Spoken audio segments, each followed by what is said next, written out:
పాప ఎట్లా బాధపడతా ఉంటారు, మీరు ఎట్లా ఇవన్నీ ఎట్లా వస్తుంది 9 సంవత్సరాలు ఎంత బాధపడతా ఉంటారు? అది ఇటువంటి బాధ ఏ తండ్రికి ఏ తల్లిదండ్రులకు రాదు. ఎందుకంటే నరకం అంటే కళ్ళారా చూస్తున్నాం కాబట్టి తెలుసు.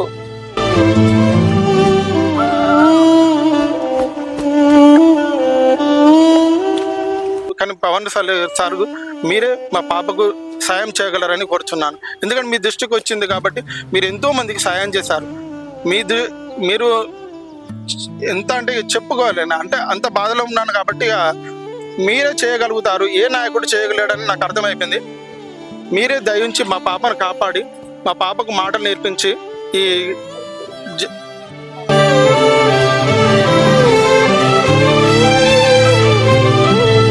నా తండ్రి లేరు, సపోర్ట్ ఎవరు లేరు. పవన్ కళ్యాణ్ గారి మీద ఆధారపడి ఉన్నాను సార్.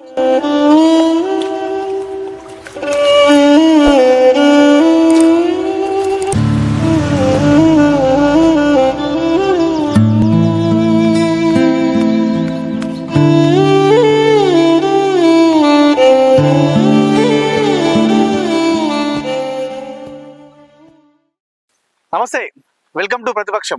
ఇది ప్రజల పక్షం. నేను మీ జర్నలిస్ట్ అనిల్.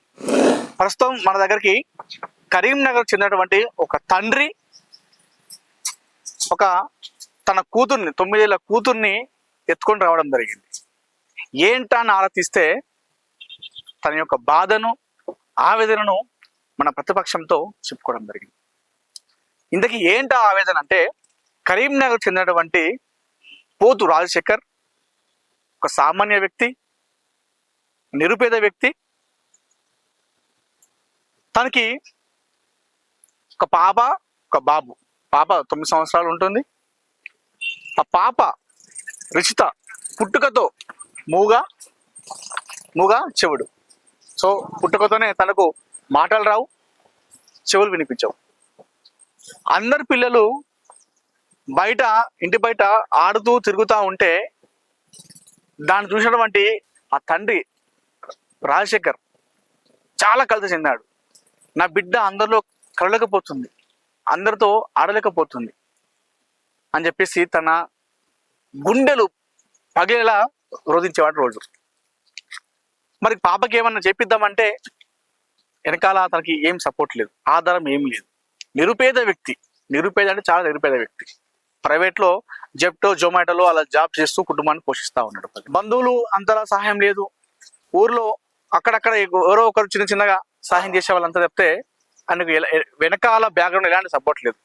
తన పాప కోసం మీరు చూసుకోవచ్చు విజువల్స్లో, తన పాప కోసం తనకి తిరగని ఊరు లేదు, ఎక్కని రాజకీయ నాయకులు ఇంట్లో మెట్లు లేవు. ఉమ్మడి కరీంనగర్ జిల్లాలో ఆల్మోస్ట్ అందరు నాయకులు ఇంటికి వెళ్ళిండు తన బిడ్డకు మాటలు రావాలని, చెవులు వినిపించాలని. అయినా కూడా ఏ నాయకుడు కూడా ఆయన మొరను వినిపించుకోలేదు. ఒక శ్రీధరబాబు తప్పితే మిగతా అందరూ కూడా కలిసిందట, చాలా ఆల్మోస్ట్ అందరినీ కలిసిందట. అప్పుడు ప్రభుత్వం ఉన్నటువంటి కేటీఆర్తో సహా, అప్పటి ఎమ్మెల్యే సుంక రవిశంకర్తో సహా, ఇప్పుడు ఉన్నటువంటి ప్రభుత్వం కాంగ్రెస్ ప్రభుత్వంలో ముఖ్యమంత్రి రేవంత్ రెడ్డిని, అదేవిధంగా మేడిపల్లి సత్యంని కూడా కలవడం జరిగింది. మేడిపల్లి సత్యం కూడా చాలాసార్లు కలవడం జరిగింది. అప్పులై తన ఆస్తి మించినటువంటి భారం తనకు సర్జరీ చేయాలంటే 2 సార్లు ఆపరేషన్ అయింది. దీనికోసం ఆయన అప్పులు చేసి సర్జరీ చేయించిండు. ఇటీవల కాలంలో రేవంత్ రెడ్డి దగ్గరికి వెళ్తే ఆయన కింద అధికారులు చెప్తే ఆయన ఎల్ఓసిలో ఇప్పిస్తే మిషన్ పెట్టించారట. ఎల్ఓసిలో అది కూడా మొత్తం అమౌంట్ కాదట, కొంచెం అమౌంట్ ఇస్తే మళ్ళీ ఇంకా మిగతా అమౌంట్ కోసం కూడా ఈయనే మళ్ళీ అప్పు తెచ్చుకొని చేసుకున్నాడు. మొత్తం అప్పుల పాలే ప్రజెంట్. పాప కోసమే 9 సంవత్సరాల నుంచి ఆయన పోరాటం చేసేది బతు కోసం కాదు, ఈ పాప కోసమే పోరాటం చేస్తా ఉన్నాడు. అయితే ఇటీవల కాలంలో ఆయన కొంచెం హోప్ వచ్చిందని చెప్తా ఉన్నాడు. ఎందుకంటే కొండగట్టులో పవన్ కళ్యాణ్, ఆంధ్రప్రదేశ్ డిప్యూటీ సీఎం పవన్ కళ్యాణ్ పర్యటనకు రావడం జరిగింది. కొండగట్టు వచ్చిన నేపథ్యంలో ఆయనకున్నటువంటి బాధలు మొత్తం ఒక పేపర్లో రాసుకొని పవన్ కళ్యాణ్ దగ్గర వెళ్తానా అని చెప్పేసి అనుకున్నాడు. సరే, అంత మందిలో కూడా ఆ దుఃఖిసలలో కూడా ఆయన చొచ్చుకుంటుంది. ఎందుకంటే తన పాప కోసం, తన పాపను ఎలా మాట్లాడుకోవాలి, నాకు నాన్న పాపను ఎవరో లేదని చెప్పేసి బాధ. ఆవేదన ఆయన అంత తొక్కిసలాడుతున్నా కూడా పరిగెత్తుకుంటూ వెళ్ళి అంత మోతల మధ్యలో కూడా ఆయన వెళ్ళి ఆ రిప్రజెంటేషన్ పవన్ కళ్యాణ్ ఇచ్చిన వెంటనే ఆయనకు ఒక హోప్ వచ్చింది. ఎందుకంటే పవన్ కళ్యాణ్కి రాగానే ఆయన ఎంతో మంది సహాయం చేశాడు. సో నా పాపకు న్యాయం జరుగుతుంది, నా పాపకు మాటలు వస్తాయి, చెవులు వినిపిస్తాయి అనేది భరోసా పెట్టుకుంటున్నాను. రాజశేఖర్ ఉన్నారు, ఇప్పటి కోట చేస్తా ఉన్నారు. ఏ కోట పవన్ కళ్యాణ్ దగ్గర వెళ్ళినప్పుడు ఎలాంటి హామీ ఇచ్చినారు చెప్పండి. ఇక్కడ మీరు ఏ ఊరు? నా పేరు పోతు రాజశేఖర్, మాది రంగశాయిపల్లి, రామడుగు మండలం, కరీంనగర్ జిల్లా. మా పాప రిషిత 2016 సంవత్సరంలో జన్మించింది. పాపకు ఒక సంవత్సరం వచ్చేంత వరకు వినబడదు అనేది తెలుసుకున్నాము. ఎంత సౌండ్ చేసినా మా చూడలేదన్నా సరే టెస్టులు చేయించితే పాపకు 100% లాస్ ఉందని చెప్పారు 2 చెవులు. అప్పుడు చాలా హాస్పిటల్ వెళ్ళాము, టెస్టులు చేయించాము. అప్పుడు ఆపరేషన్ చేయించాలన్నారు. కానీ ఎలా చేయించాలి, లక్షలతో కూడుకున్నదని, ఎందుకైనా మంచిదని తిరుపతి దేవస్థానం వాళ్ళ దగ్గర ఇటువంటి పిల్లలకు ట్రీట్మెంట్ జరుగుతుందని అక్కడ వెళ్ళి తిరుపతిలో ఒక సంవత్సరం ఉండి అక్కడ చూసాము. కానీ అయినా కూడా పాపకు అక్కడ క్యూర్ అవ్వలేదు. అక్కడ డాక్టర్లు వాళ్ళందరూ చెప్పారు పాపకి సెట్ అవ్వదు, మీరు వెళ్ళి కాక్లర్ ఇంప్లాంట్ సర్జరీ చేయించండి అంటే హైదరాబాద్ వచ్చాను. హైదరాబాద్ వచ్చేసి డాక్టర్లకు చూపించేస్తే ఆ పాపకు కాక్లర్ ఇంప్లాంట్ ఆపరేషన్ చేయించాలి, తలలో మిషన్ పెట్టాలి, బ్రెయిన్ దగ్గర పైనుంచి ఒక మిషన్ ఉంటుందని చెప్పి సరే అని అన్నాను. ఇది ఎలా చేయించాలి అని అంటే చాలా ఖర్చుతో కూడుకుంది, 10 లక్షల ఖర్చుతో కూడుకుంది. చాలా మంది దగ్గరికి వెళ్ళాను. అప్పుడు ఉన్న ఎమ్మెల్యే గారు దగ్గరికి వెళ్ళాను, నేను ఏమీ చేయలేనన్నారు. అప్పుడు మా ఎమ్మెల్యే శంకర రవిశంకర్ గారు ఏం చేయలేనన్నారు. సరే అన్నాను. డాక్టర్లు మళ్ళీ హాస్పిటల్కి వెళ్ళి పరిస్థితి వివరించుకుంటే మీ వంటి పిల్లలకు ఆర్థికంగా లేని వాళ్ళకు సెంట్రల్ గవర్నమెంట్ స్కీమ్ ఉంది, అదిలాగే మాది ఒక సంస్థ ఉంది, ఆ సంస్థ సెంట్రల్ గవర్నమెంట్ స్కీమ్ ద్వారా పాపకు ఆపరేషన్ చేపిస్తాను. అప్పుడు ఆపరేషన్ అయిందండి 2019లో. ఒక సంవత్సరం అక్కడే ఉన్నాము. ప్రతిరోజు స్పీచ్ థెరపీకి తీసుకెళ్ళాము మళ్ళీ హాస్పిటల్కి. అలా ఉన్న సమయంలో కరోనా రావడం వల్ల తిరిగి స్వగ్రామానికి వచ్చేసాము. అలా ఉన్న టైంలో పాపకు మళ్ళీ 2022 సంవత్సరంలో ఇదే చెవికి అనుకోకుండా ఇన్ఫెక్షన్ వచ్చింది. అది 100కి ఎవరికో ఒకరికి వస్తుంది. ఆ దురదృష్టం వల్ల మా పాపకు వచ్చింది. మళ్ళీ వెళ్ళాను మా నాయకుడి దగ్గరికి. అప్పుడు వెళ్తే నేను ఏమీ చేయను అని చెప్పాను. సరే అని మా ఊరి ఎంపీటీసీ దగ్గరికి వెళ్ళి దాతల దగ్గరికి అందరూ వెళ్తే తలో అంత రూపాయి వేసి కొంత అమౌంట్ కలెక్ట్ చేశారు. నాకు ఎక్కువ అమౌంట్ లేని హాస్పిటల్ వాళ్ళని బతలాడుకుంటే వాళ్ళు నా పరిస్థితిని అర్థం చేసి తక్కువలో మళ్ళీ ఆపరేషన్ చేయించాను. అలా జరుగుతున్న సమయంలో 2023లో అప్పుడు పెట్టిన పైన మిషన్, ఈ మిషన్ చెడిపోవడం వల్ల కొత్త మిషన్ తీసుకోవాలి. కొత్త మిషన్ తీసుకోవాలంటే అది 7.5 లక్షలు. అంత మిషన్ తీసుకునే స్తోమత నా దగ్గర లేదని మళ్ళీ అప్పుడున్న ఎవరు లేరు ఎమ్మెల్యే గారి దగ్గర మళ్ళీ వెళ్ళాను. అప్పుడు ఏమన్నారు, ఈ 5 సంవత్సరాలు నా చుట్టూ తిరుగుతున్నావు కదా బాబు, ఈసారి తప్పకుండా పాపకయ్యే మిషన్ ఖర్చు మొత్తం నాదే అన్నాక నమ్మాను. ఇంత తొందరలో అంటే రాదు, కొద్దిగా నాకు టైం ఇవ్వు, కావాలంటే నువ్వు తీసుకో, అమౌంట్ నేను పే చేస్తాను అనేసరికి నేను మా భార్య మీద మంగళసూత్రం తాకట్టు పెట్టేసి ఈ మిషన్కి 1 లక్ష అడ్వాన్స్ కట్టి ఈఎంఐ పద్ధతిలో తీసుకున్నాను. తీసుకున్న తర్వాత వెళ్ళాను. వెళ్తే రేపు రా మాపు రా అన్నారు.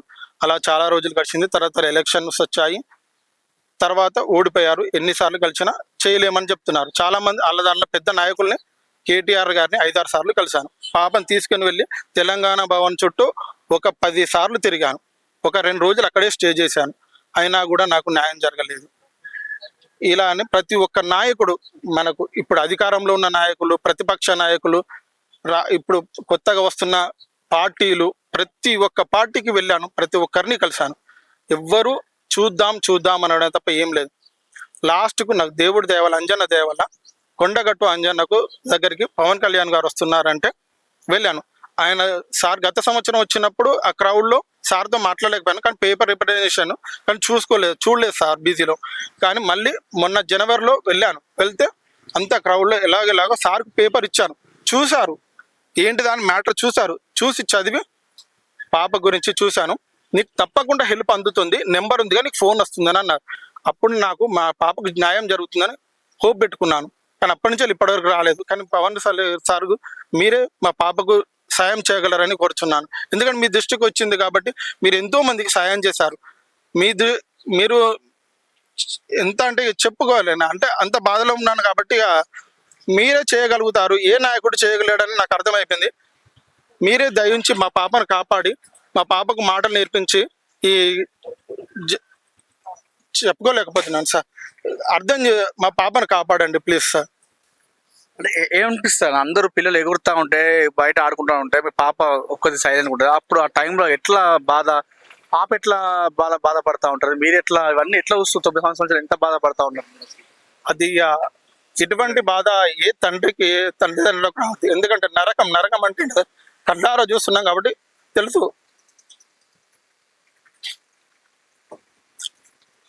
చాలా, ఎందుకంటే కొందరు భయపడుతున్నారు ఆపరేషన్, కానీ చేయించితే ఎందుకంటే పిల్ల కొంచెం మాట్లాడగలుగుతుంది, కొంచెం మాట్లాడుతున్నాం. అందరు పిల్లలాగా ఎందుకని ఇటువంటి పిల్లలు ఇప్పుడు మంచి పొజిషన్లో ఉన్నారు, మంచిగా మాట్లాడుతున్నారు. వాళ్ళని చూసి నా పాప అవుతుంది, కానీ నేను ఆర్థికంగా లేను, కొందరు నాయకుల మాటలు నమ్మి నేను మోసపోయాను, అందు గురించి ఈ పరిస్థితిలో ఉన్నాను.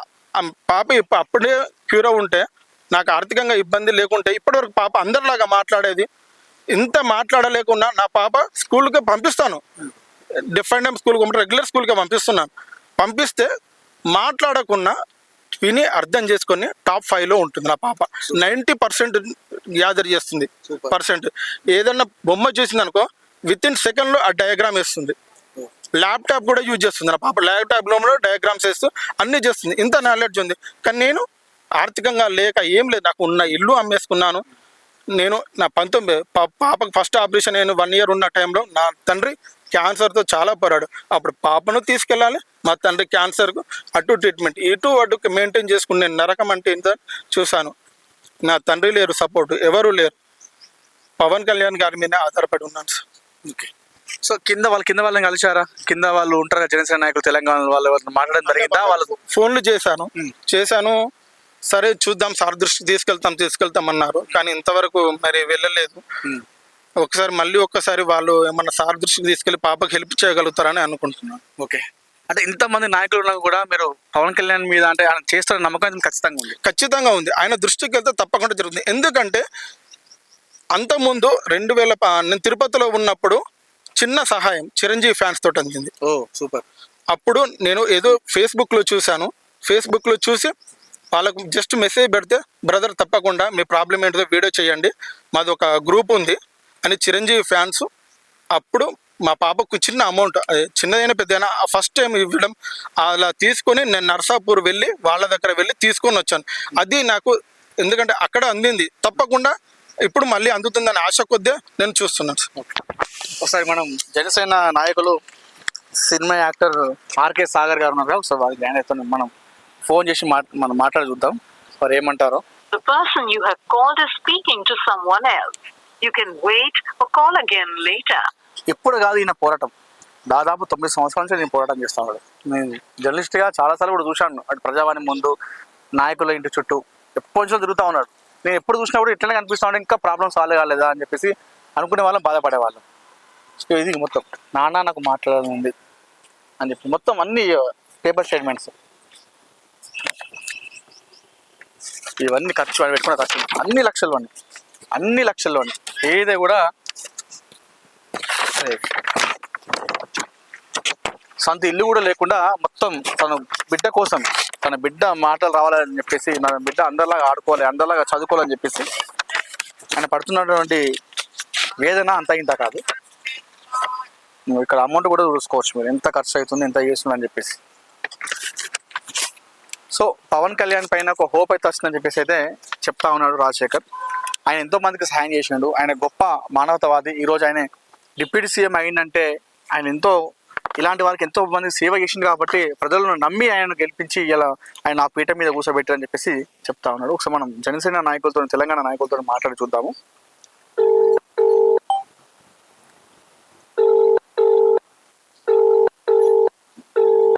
హలో నమస్కారం సాగర్ గారు. నమస్తే అండి. నమస్తే, నేను అనిల్ అండి, జర్నలిస్ట్, ప్రతిపక్షం ఛానల్ నుండి కాల్ చేస్తున్నాను. చెప్పండి అనిల్ గారు. సాగర్ గారు, మా దగ్గరికి ఒక తండ్రి రావడం జరిగిందండి, ఒక చిన్న పాపతోని, 9 సంవత్సరాల పాపతోని. సో తను ఎంతమంది నాయకుల చుట్టూ తిరిగినా కూడా తనకు న్యాయం జరగలేదు. కేవలం నాకు న్యాయం ఒక పవన్ కళ్యాణ్ మాత్రమే చేస్తారని చెప్పేసి మన దగ్గర రావడం జరిగిందండి. ఎక్కడి నుంచి అండి, ఎవరు వచ్చారు? కరీంనగర్, రాజశేఖర్. ఓకే. ఎస్, పవన్ కళ్యాణ్ మాత్రమే తెలంగాణలో నాకు సాయం చేసే నాయకుడు, ఏకైక నాయకుడు పవన్ కళ్యాణ్ మాత్రమే సాయం చేస్తారు, నాకు ఎవరు కూడా న్యాయం చేయరు అని చెప్పేసి రావడం జరిగింది. దాని గురించే కాల్ చేయడం జరిగింది అంటే అప్పుడు కొండగట్టుకు వచ్చినప్పుడు పవన్ కళ్యాణ్ గారికి కూడా ఏదో ప్రాబ్లం ఏంటండి? ప్రాబ్లం పాపకి పుట్టుకతోని చెవిటి మూగ రెండు వినిపించావు. నిరుపేద వ్యక్తి కరీంనగర్లో తను ఇప్పుడు ప్రస్తుతం జొమాటోలో స్విగ్గీలో చేసుకుంటూ ఉంటాడు. 10 లక్షలు పాప కోసం 10 లక్షలు అప్పులు చేసి 2 చెవులలో మిషన్ పెట్టడం జరిగింది. చెవులు మాత్రం వినిపిస్తున్నాయి. అది కూడా ఇప్పటికి కూడా ఇంకా ఈఎంఐ కడతా ఉన్నాడు. కానీ మాట మాత్రం ఇప్పుడు కూడా రావడం లేదు. ఆ పాప మాట కోసము రావాలని చెప్పేసి నాన్న అని చెప్పేసి పిలవాలని చెప్పేసి 9 సంవత్సరాల నుంచి తను తొక్కని నాయకుడు ఇల్లు లేదు, వెళ్ళని ప్రభుత్వ ఆఫీసు లేదండి. అక్కడ కరీంనగర్ లో కలిసారు నాయకులు. ఉమ్మడి కరీంనగర్ జిల్లాలో ఒక మంత్రి శ్రీధరబాబుని తప్పితే మిగతా వాళ్ళందరినీ కూడా కలవడం జరిగిందట. ఎవ్వరు కూడా ఏ హెల్ప్ చేయలేదట. లాస్ట్ టైం రేవంత్ రెడ్డి దగ్గరికి వెళ్ళినప్పుడు ఏదో ఎల్ఓసి ఇస్తే ఆ ఎల్ఓసిలో తక్కువ అమౌంట్తో ఒక మిషన్, అది కూడా చెవుకు వచ్చేటువంటి మిషన్ సగం డబ్బులే అంట, మిగతా డబ్బులు కూడా అతను అప్పులు చేసుకొని కట్టడం జరిగింది. సో నాకు పవన్ కళ్యాణ్ నేను ఎప్పుడైతే లేఖ ఇచ్చానో నాకు నా పాపకి మాట వస్తుంది అని చెప్పేసి నేను నమ్ముతున్నాను అని చెప్పేసి తను చాలా నమ్ముతున్నాడు. అంటే హెల్ప్ చేస్తాడు, పక్కా హెల్ప్ చేస్తాడు పవన్ కళ్యాణ్ అని చెప్పేసి సార్ కూడా మాట ఇవ్వడం జరిగిందట. ఆ రోజు కొండగట్టుకు వచ్చినప్పుడు ఇచ్చాడట, లేఖ కూడా ఇచ్చి తీసుకున్నాడు. ఖచ్చితంగా నేను తీసుకున్నాను, చదువుతాను, చదివి నేను ఖచ్చితంగా హెల్ప్ చేస్తాను అని చెప్పేసి మాట ఇవ్వడం జరిగిందట అండి. పవన్ కళ్యాణ్ పైన చాలా నమ్మకం పెట్టుకున్నాడు, హెల్ప్ చేస్తాడని చెప్పేసి ఆయన నమ్ముతున్నాను. ఇప్పుడు మీరు ఒక్క పని చేస్తారా, కళ్యాణ్ గారు కలిశారు కాబట్టి నేను ఒక నెంబర్ ఇస్తాను. ఓకే. రామ్ తల్లూరు గారి నెంబర్ ఇస్తాను. ఓకే. ప్రధాన కార్యదర్శి. ఓకే. సార్ దృష్టికి వెళ్తుంది. ఓకే. ఓకే. సో నేను ఆ నెంబర్ పంపిస్తాను. ఓకే. అంటే మీ తరపున కూడా కొంచెం ఏమన్నా చేసేటువంటి అవకాశం చేస్తాను, నేను చెప్తాను. మీరు కూడా చెప్తే ఆ ప్రాబ్లమ్స్ కొంచెం సీరియస్ గా ఉంటాయి కదా. ఓకే, అర్థమైంది. డిఫరెంట్ గా పంపిస్తాను. నేనే నెంబర్ ఇచ్చాను, మీ నెంబర్ ఇచ్చానని చెప్తే మాట్లాడండి, కొంచెం ఎక్స్ప్లెయిన్ చేసి. తప్పకుండా అండి, మీరు కూడా కొంచెం చూడండి, చేయండి. షూర్. ఓకే అండి, నేను కూడా చెప్తాను రామ్ గారికి, ఎందుకంటే సార్ని కలిసారని చెప్తున్నారు కాబట్టి. అవునవును.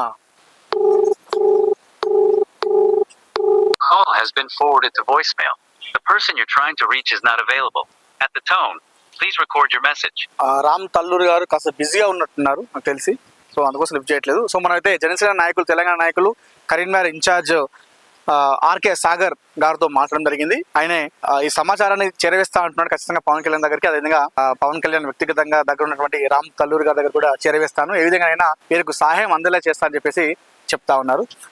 పవన్ కళ్యాణ్ గారు, మీరు ఎంతో మందికి మీరు సహాయం చేయడం జరిగింది. ఇలాంటి ఎంతో మంది పసిపాపల్ని మీరు మీ సొంత డబ్బులతో, మీరు ఎలాంటి రాజకీయ నాయకులు లేనప్పుడే మీ సొంత డబ్బులతో మీరు సినిమా పరిశ్రమలో సినిమాలు చేస్తూ ఇట్లాంటి వారిని ఎన్నో వేలాది మంది రక్షించారు. ఈ పాపని కూడా కరీంనగర్లో 9 సంవత్సరాలుగా నానా అని పిలవాలని చెప్పేసి పసి హృదయం తహతహలాడుతా ఉంది. దయచేసి పవన్ కళ్యాణ్ గారు, మీరు ఖచ్చితంగా ఈ సమాచారం మీ దగ్గరికి వస్తే మాత్రం మీరు ఖచ్చితంగా సహాయం చేస్తారని నమ్మకం మాకైతే ఉంది. వాళ్ళు కూడా అదే నమ్ముతా ఉన్నారు. పవన్ కళ్యాణ్ అయితేనే మాకు సహాయం చేస్తారని చెప్పేసి నమ్ముతా ఉన్నారు. దయచేసి జనసేన పార్టీ అధ్యక్షులు, ఆంధ్రప్రదేశ్ డిప్యూటీ సీఎం పవన్ కళ్యాణ్ గారు, ఈ వార్త మీ దగ్గరకు వచ్చినట్టయితే ఈ పాపకు మాటలు వచ్చేలా మీరు ఆర్థిక సహాయం చేయాలని చెప్పేసి మనస్ఫూర్తిగా కోరుకుంటున్నాం. మీరు లాస్ట్లో చెప్తా అనుకుంటాను ఏమన్నా పవన్ కళ్యాణ్ గారు? సార్, మీరు ఎంతో మందికి హెల్ప్ చేశారు. ఎంతో మందికి చాలా మంది పిల్లలకు నాకు ఇది ప్రాబ్లం అంటే నేనున్నానని చాలా హెల్ప్ చేశారు. మా పాప గురించి చాలా మంది దగ్గరికి వెళ్ళాను.